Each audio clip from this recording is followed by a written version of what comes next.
If there is one device in your home that makes your cat stressed, causes a dull, constant discomfort, and quietly shortens their lifespan a little every day, it is very likely not the vacuum cleaner, not the kid's noise, but that tiny litter box sitting silently in the corner. We invest a lot in food, supplements, toys, cat trees, and beds, then pick a random litter box just so there's somewhere to go, as long as it's less messy and less smelly. But for your cat, this is where they have to lower their head, turn their back, and relax their whole body. It's where they breathe in ammonia, litter dust, and chemical smells right at floor level. It's a strategic weak point that, if you design it wrong, your cat pays for with their kidneys, bladder, lungs, and sense of safety. Quietly, day after day. Just one litter box that is too enclosed, too cramped, with sides too high, placed in the wrong spot, filled with litter that's too perfumed, too dusty, and cleaned only when you remember, is enough to open the door to a whole chain of problems. Your cat holds their urine, develops cystitis, and faces urinary blockage. They cough, sneeze, and wheeze from breathing in irritating air. They start avoiding the box and peeing on the couch, bed, or clothes, and we label them as naughty or getting revenge. This video will break down 12 common litter box mistakes, show how they are connected to both your cat's physical and emotional health, and walk through a 48-hour plan to turn that smelly corner to avoid into a place where your cat can truly breathe a sigh of relief every time they step in. If you truly love your cat, stay until the end. And don't forget to like this video, subscribe to the channel, and share it with other people who are also caring for cats. Because the last mistake isn't in the cat at all, but in one very unconscious habit of ours that you may have repeated for years without ever noticing.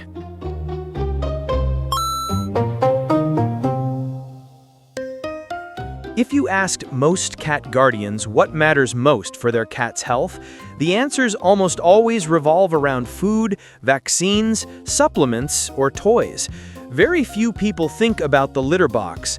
In reality, your cat passes through the litter box more times a day than you might imagine, and every single visit is a moment when 3 vital systems are being tested: the urinary system, bladder, urethra, kidneys; the respiratory system, nose, sinuses, lungs; and the nervous system and emotions, sense of safety, control over territory, baseline stress level.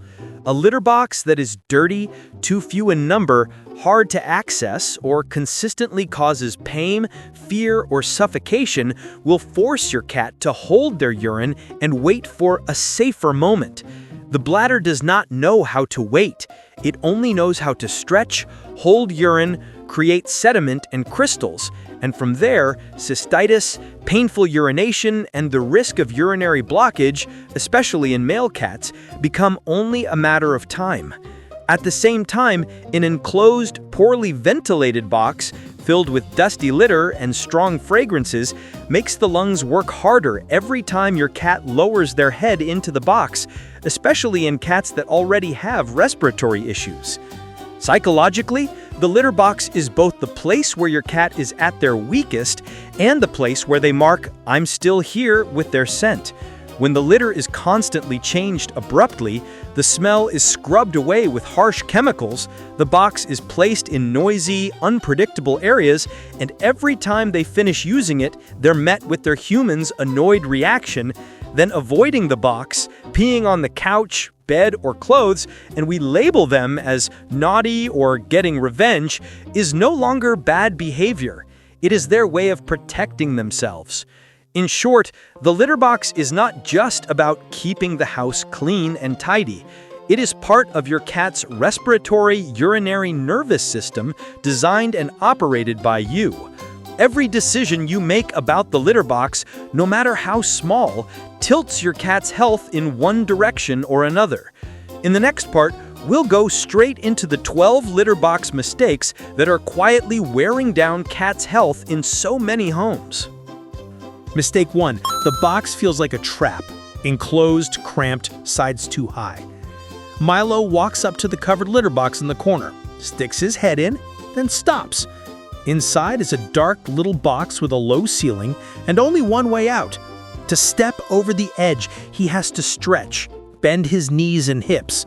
To you, it's a neat box that keeps litter from scattering. To the brain of an animal that is both predator and prey, it's a den with only one exit, a place where it's hard to turn around, hard to see what's coming, and hard to run if something suddenly happens. For senior cats, overweight cats, or those with joint issues, every time they jump over a high side just to use the bathroom is like climbing stairs up to your knees.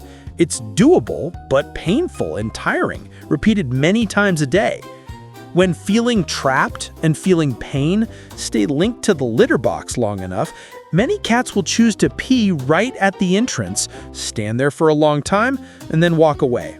Or find another more open spot, often the rug, the couch, or next to the bed. The simplest thing you can do tonight is take the lid off, switch to an open box that is longer than your cat's body, long enough for them to turn around without touching the sides, with a low entry so they can step in instead of jumping. If you see your cat struggling to get in and out, peeing right by the edge, straining for a long time but producing very little, or meowing softly, licking their genital area constantly, that's no longer just about not liking the box. That's the moment to take them to the vet. Because behind that trap-like box may be a painful bladder or joints that have been tired for a long time. Mistake 2. The more scented, dustier, and shallower the litter, the more toxic it is for your cat. Luna steps into the box, digs once, and a cloud of fine dust rises like smoke. You smell fresh ocean breeze, clean mountain air, but her nose, right at litter level, is inhaling a mixture of clay dust, synthetic fragrances, and ammonia fumes from old urine. With an extremely sensitive nose and small lungs, that's essentially a chemical fog. Cats that use dusty litter with artificial scents often cough, sneeze, tear up, and wheeze more, especially when the box is in a tight, poorly ventilated spot. On top of that, a layer of litter that's too thin lets urine hit the bottom, evaporate straight up, and blocks their natural instinct to dig deep and completely bury their waste to hide the smell, making every bathroom trip both suffocating and against their built-in programming. Tonight, you only need to switch to an unscented or very lightly scented, lower dust litter and pour a deeper layer so she can dig without hitting the bottom right away. Then stand near the box for a few seconds after she goes, and if you find yourself holding your breath, coughing, or your eyes stinging, or you see her sneezing, licking her nose, breathing quickly like she's trying to push the smell away, that's a sign her nose and lungs are overloaded just because of the litter box. That's when you need to seriously reconsider the type of litter you're using, and even talk to your vet if the coughing and wheezing continue after each bathroom trip. Mistake 3. Switching litter brands all at once. One fine day, you dump the box completely and replace 100% of the litter with a better, nicer smelling new brand. That evening, Travis walks in like he always does, then suddenly stops. The familiar smell is gone. The feel under his paws is different, and the entire scent map in his brain has been erased. To you, it's just changing brands. To him, it's the bathroom of another cat. No trace of himself. No safety history. Nothing for his brain to anchor to except unfamiliar sensations and suspicion. Many cats will choose the simplest solution, hold it, or quietly go in a more hidden spot that feels less suspicious. Biologically, cats rely heavily on scent to feel safe. The litter box is not just a place to eliminate, it's an area they mark with their signature every day. When you erase that smell completely and replace it with a new one in one go, their brain has to process it as a sudden environmental change. Their stress level rises, and in sensitive cats, that can lead to urine retention and stress-induced cystitis. That's why experts often recommend changing litter gradually. Mix the new litter into the old at about 20 to 30%, then slowly increase it over several days so the familiar smell fades rather than vanishing overnight. Also avoid using strong cleaners or heavily scented products and then immediately pouring fresh litter on top, because to a cat, that's a completely foreign land. If you recently changed litter and now see your cat standing in front of the box for a long time, going in and out multiple times without using it, suddenly peeing in other places, straining for a long time but producing very little, or seeing blood in the urine or licking their genital area more, this is no longer just about being picky and refusing the new litter. That's the moment to take them to the vet, because the bladder may already be irritated or partially blocked. Next time you want to change litter, think in terms of slowly shifting territory instead of wiping everything clean and rebuilding from scratch. Cats' brains can handle small changes, but they rarely enjoy sudden page flips the way we do. Mistake 4. Cleaning the box too rarely and inconsistently. On some days, you're busy. You look at the smelly litter box and tell yourself, "I'll clean it tomorrow." That night, Max walks over, steps into the box, stands there for a long time, then finally goes because he has no choice. You only notice that it smells worse today, but with a nose far more sensitive than ours, the air right above the litter, where he has to breathe, is a dense mix of ammonia, moisture, and bacteria, like a public restroom that hasn't been touched in 2 or 3 days. When the box is dirty, most cats will choose to hold their urine, wait for a more tolerable moment, or find a less smelly spot. The bladder doesn't understand waiting. It only knows how to stretch, hold urine, and let sediment and crystals form. Over time, the price is cystitis, painful urination, dribbling urine, and in male cats, the risk of urinary blockage, a condition that can land them in emergency care within 1 or 2 days. Those accidents on the rug or couch are often just the final outcome of dozens of times holding it in. The solution is not glamorous. The box needs to be scooped thoroughly at least once or twice a day at regular times, not just whenever you remember. Tonight, try scooping the box completely clean, add some fresh litter, and set 2 fixed scoop times for yourself, like brushing your teeth morning and night. If you see your cat going to the box repeatedly, but only passing a few drops, if the urine is tinged with blood, they stand there straining for a long time, make small sounds, have a tight, firm belly, lick their genital area constantly, or suddenly become lethargic and stop eating, that's no longer about a dirty box. That's when you must see the vet immediately, because the bladder is already speaking up. Mistake 5. Cleaning with harsh chemicals and lining the box with plastic. On the weekend, you carry the litter box into the bathroom, spray bleach, lemon-scented floor cleaner, scrub until it's bright white, then add a plastic liner at the bottom to make cleaning easier. You inhale and think it smells fresh and clean. That night, Oscar walks up, pokes his head into the box, sniffs once, and freezes. What he inhales is a blend of chlorine, synthetic fragrances, and leftover ammonia fumes from previous urine, all trapped in a low, enclosed space right at nose height. With a small, ultra-sensitive respiratory system, that often means burning eyes, a stinging nose, and difficulty breathing, not clean. The plastic liner wrinkles, slips, and makes crackling noises every time he digs, putting his nervous system in constant alert mode. Scientifically, strong cleaning chemicals that come into contact with urine residue can form additional irritating gases such as chloramines. In a tight, poorly ventilated space of a litter box, the concentration can be enough to irritate your cat's nasal passages and lungs, especially in cats with asthma or chronic respiratory issues. Plastic liners trap moisture, letting urine pool between the liner and the plastic bottom, keeping ammonia smell around longer. And they also erase almost all of your cat's own signature scent, turning the box into a place that is both unfamiliar and heavily scented, slippery, and noisy. If you want to help your cat breathe easier tonight, just remove the plastic liner, wash the box with warm water and a bit of mild soap or unscented pet-safe cleaner, rinse thoroughly, dry it completely, and then add new litter.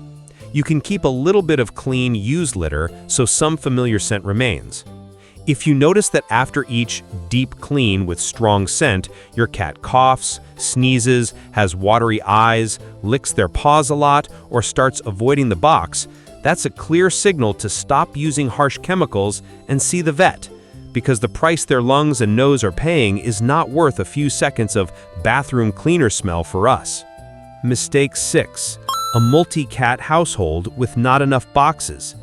Your home has 3 cats, Milo, Luna, and Oscar, but only one extra-large litter box. You look at it and think, there's still space, it's fine. In reality, Milo goes in first and leaves a thick layer of "this is mine" scent. Later, Luna walks up, sniffs around, her body tenses and she quickly walks away, barely daring to dig. Oscar quietly chooses another option. He wanders into the bedroom and pees on a pile of clothes. At least there he only smells himself. In a cat's world, the litter box is a territorial bulletin board written in pheromones. When several cats are forced to share, the box easily becomes a checkpoint controlled by the most confident individual, while more timid cats experience a spike in cortisol, a racing heart, and a constant readiness to bolt every time they step in. If that feeling persists, they will hold their urine or look for a neutral zone, the sofa, the rug, the corner of a closet. The solution is not to scold them for not using the box, but to accept a very simple principle. The minimum number of litter boxes should be the number of cats plus 1, ideally spread across different locations and not all crammed into one corner.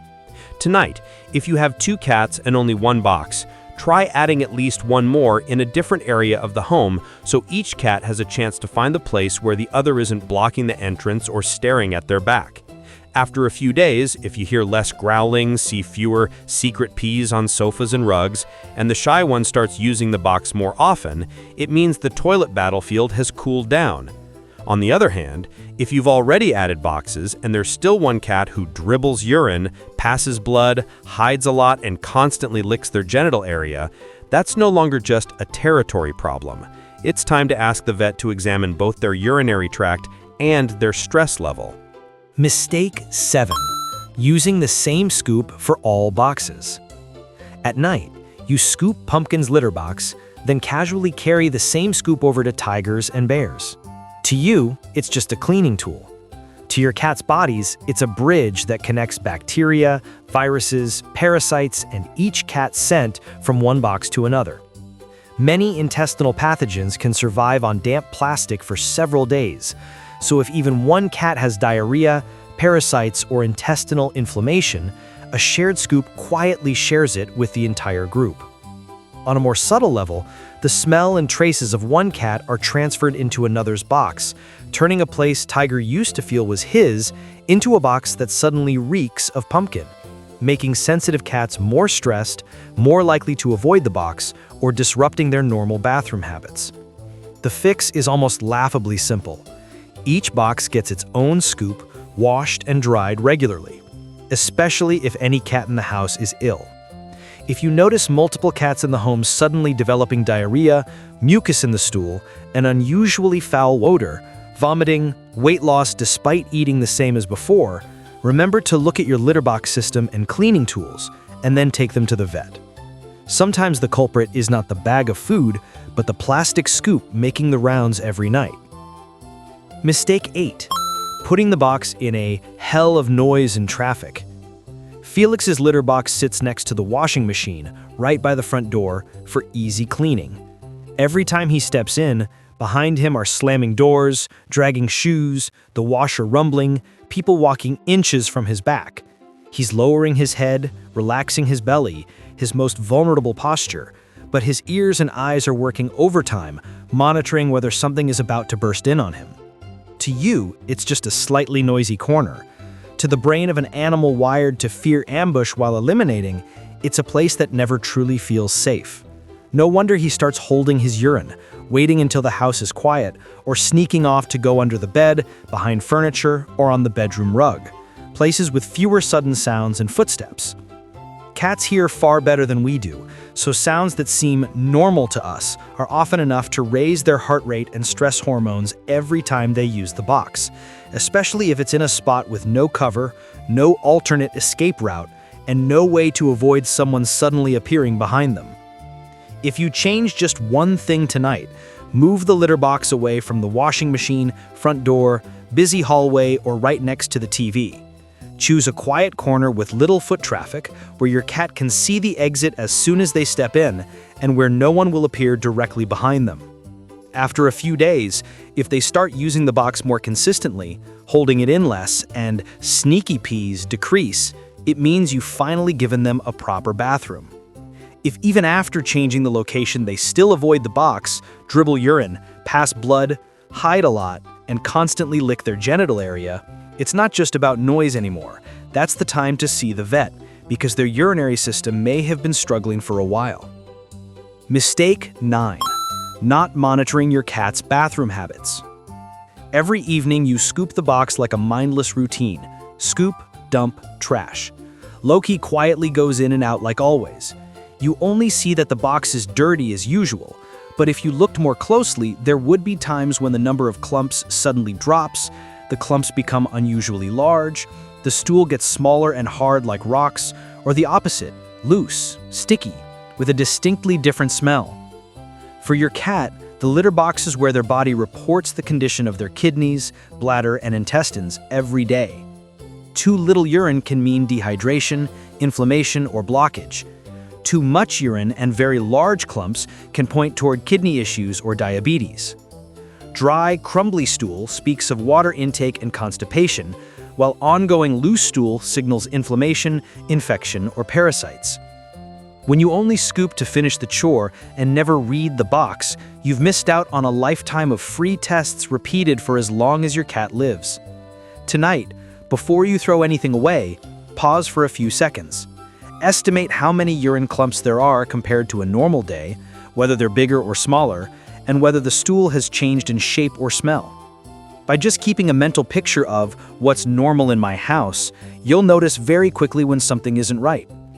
If after 24 hours you barely see any urine clumps or only tiny ones, if your cat goes to the box often, strains for a long time, makes soft sounds, passes blood in their urine, or if loose, smelly, mucus-filled stool continues for many days, that's no longer just a weird day. That's when you need to go to the vet immediately. The litter box has sent the warning. The question is whether you choose to listen. Mistake 10. Trusting the automatic litter box more than your cat's trust. You bring home a several $100 automatic litter box and feel like you've upgraded life for everyone. The litter is always level, no dirty clumps in sight, the corner looks spotless. Until one night, just as Lily is still turning around in the box, the motor whirs to life, and the mechanical rake slowly scrapes the litter right behind her. You think it's funny. In her mind, that's the moment the bathroom's suddenly attacked. For an animal already preoccupied with the idea of being ambushed while crouching with their back turned, just one or two such experiences are enough for the brain to label the box unpredictable, unsafe.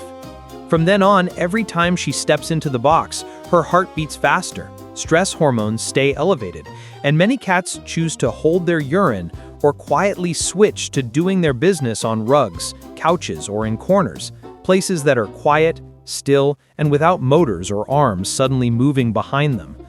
Behaviorally, cats can handle changes that are gradual and predictable, but they cope very poorly with automated machines that activate exactly when they're at their most vulnerable. A box that is always clean is not the same as a box that always feels safe. If every use of the box means waiting to see whether it will vibrate, make noise, or rake, the body will choose the safer option, avoiding it. If you suspect this is happening, turn off the automatic mode tonight so the box only runs when you manually press the button, and place a regular, open, quiet litter box nearby to see which one your cat chooses. If you notice that your cat has started holding their urine, going into the box many times but only passing very small amounts, dribbling, passing blood, licking their genital area frequently, hiding, becoming lethargic, or stopping eating, this is no longer about being scared of the noise. That's the moment to rush to the vet, because the bladder will not wait for you to finish upgrading your tech before it sends an emergency signal. Mistake 11. Mixing the eating area with the toilet area. Many homes place the litter box in the kitchen and then slide the food bowl nearby to keep everything in one corner. So that night, Bear steps out from a spot that still faintly smells of ammonia and immediately has to lower his head into a bowl of kibble right next to it. His nose is simultaneously picking up the smell of food, life, and the smell of waste, something instinct tells him to bury and avoid. You only see him sniff and walk away, and assume he's picky with his food. But for a brain that lives by scent, forcing the eating zone and the toilet zone into the same airspace is extremely uncomfortable. Two completely opposite signals crammed into one place. Biologically, cats tend to separate where they eat from where they eliminate.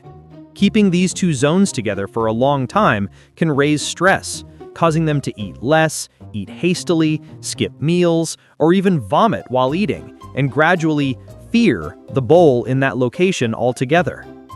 If you only do one thing tonight, try moving the food bowl, and especially the water bowl, far away from the litter box, as far as is realistically possible in your home, ideally to another corner or even another room where no air current carries litter box odors over. Watch for a few days. Many cats will eat more calmly and steadily with just this small change. On the flip side, if you notice that your cat only eats when you move the bowl far away from the box and refuses to eat when it's near, if they lick their lips, drool, vomit, or hide every time it's mealtime in that area, this is no longer just being moody. It's a signal to redesign the scent map in your home and also see your vet to rule out digestive issues and anxiety. Mistake 12. Reacting with disgust every time your cat finishes using the box. This might be the least noticed but most common mistake. Garfield has just stepped out of the box and is still flicking his tail when you blurt out, "Oh my God, that stinks, I can't stand it," while waving your hand and scrunching up your face. He doesn't understand the words, but he clearly hears the sharp tone, feels the hurried footsteps, and senses the tension in the room. And all of that happens right after he's just done something completely instinctive. A cat's brain doesn't analyze language, but it is extremely sensitive to tone of voice, facial expressions, and movement speed. If this repeats often enough, he learns one simple lesson. Using the litter box equals the person he's most attached to becomes upset and angry. Better avoid that moment, avoid that place, or go somewhere they're less likely to notice. From your perspective, that's peeing in the wrong place, being stubborn. From his perspective, he's just trying to go in the spot where he'll be judged the least. The fix is not fancy. When you smell something, try to keep your voice neutral. Scoop the box like it's just another routine task, and if you say anything, keep it short and gentle, something like, "Good job, you went in the right place," and then stay quiet. Open a window, turn on a fan, or use air freshener afterwards, but do all of that away from your cat's ears. Over time, his brain will associate the bathroom with safety instead of shame. If you've been scolding or showing disgust for a long time, and now notice that your cat avoids the box, tiptoes in and then runs off quickly, or only dares to go in hidden places like under the bed, take that as a sign to reset. Change the box to make it more comfortable, change your reactions, and if you also see dribbling urine, blood in the urine, holding it in, straining for a long time, don't just blame stubbornness. That's the time to see the vet, because sometimes beneath the fear is a body in pain, and the box is the only place your cat knows how to show it.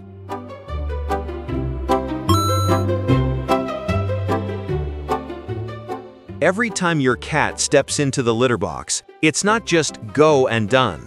Right above the litter, exactly at nose level, is a layer of air mixed with ammonia from decomposing urine, fine dust from cheap litter, and synthetic, fresh forest, cool ocean fragrances.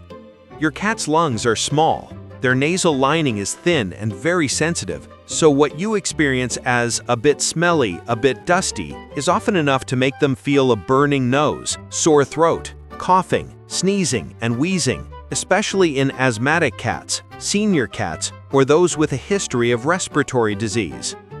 On the urinary side, the story is just as straightforward. When the box is dirty, smelly, blocked by another cat, too enclosed, too noisy, or painful to enter because of joint issues, your cat's natural reflex is to hold it. Their brain prioritizes avoiding anything labeled unsafe, but the bladder doesn't understand the word hold. It only knows how to stretch, keep urine longer than normal, let sediment and crystals settle.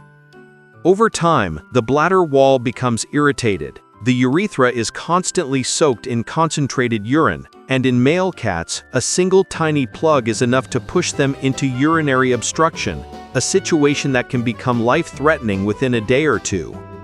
At the same time, every bathroom trip is a moment when your cat is in their weakest posture, head down, back turned, unable to spring up quickly.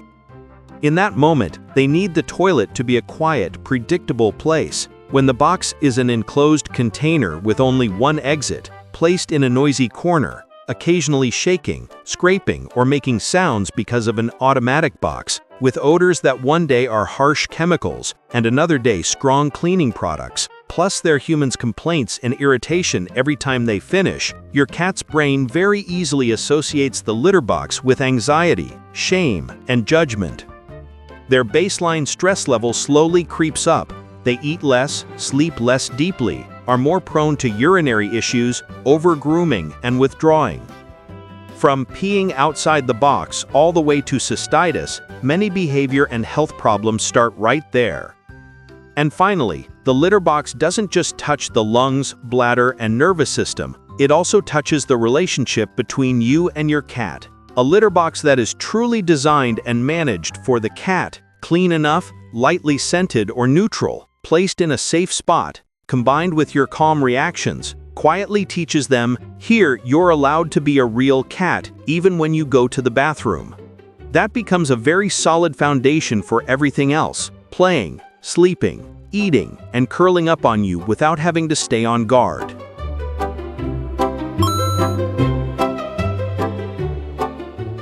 Instead of trying to memorize 12 long mistakes, tonight, when you walk past the litter corner, you only need to quickly ask yourself 4 questions. If I were the one, would I be willing to crawl into this box? If I were the one, how long could I tolerate this smell every single time I had to use the bathroom? If I were the weakest cat in the house, would I dare go in here right after the other cat just used it? And honestly, do I even know whether today's pee and poop look any different from yesterday's? Just those 4 questions are enough to make you see the litter box not as a container to be hidden away, but as a living organ of the entire home, a place where the lungs, bladder, brain, and the relationship between you and your cat meet every day. There is a very clear line. Once you cross it, it's no longer about adjusting the box, it's go to the vet now. 24 hours go by and you see almost no urine clumps. Your cat goes into the box many times, strains for a long time, only passes a few drops, dribbles urine, or you see blood. They suddenly start hiding, become lethargic, stop eating, lick their genital area much more than usual, or they have diarrhea, mucus in the stool, and a strong foul smell that lasts for many days even though you've already changed the litter and the food. At that point, the litter box is only the alarm bell. What you need is not a new litter brand, but a proper examination so their body can get timely treatment.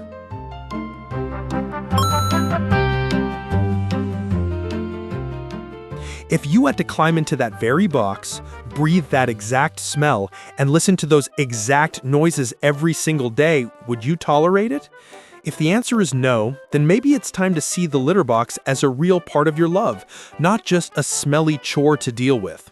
You don't have to change the whole world overnight. Just start with 2 things you can actually do tonight.